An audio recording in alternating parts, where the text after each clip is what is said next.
really love this piece, and I hope you enjoyed listening to it. It offers the performer so many opportunities to be expressive.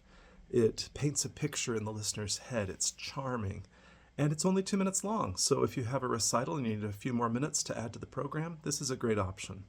Just a few minor little technical things I will mention. I personally prefer when music publishers provide courtesy accidentals when an accidental in one measure is then negated in the next measure. I like a courtesy accidental there.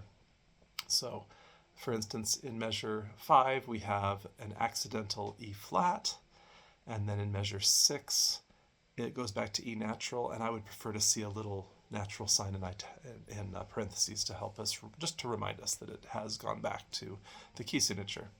Then if we look at measure 10, there is a technical issue here. A lot of students, when they see a fast transition between throat A and long B, they like to use the side key.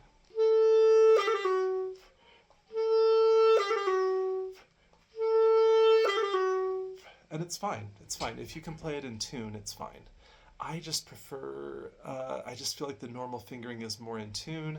And if you leave your ring finger of the left hand, your entire right hand, and whatever pinky you're using for the long B, leave all that down while you're playing the A. It's not that big of a deal.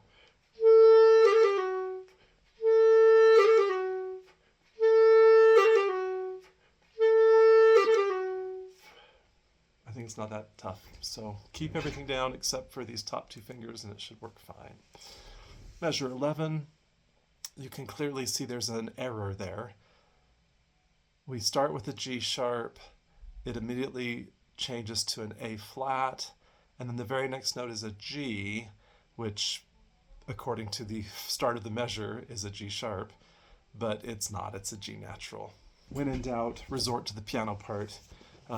If you look at the piano part, you'll see that in the clarinet part, that G natural is clearly indicated. So it is a G natural.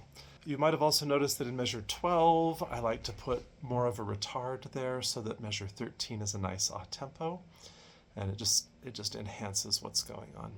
Measure 17, please be aware the piano has the melody there, and you should be listening to the melody so that you are supporting that melody with your counter melody. The only other comments I really have would be for the last few lines of the piece.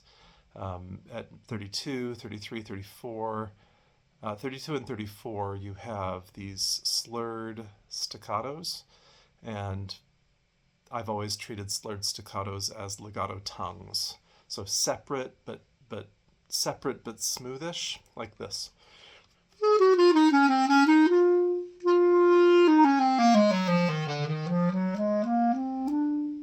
Just tongued, separate, but still sort of legato sounding overall. And those are my very few tips for practicing and performing this wonderful piece.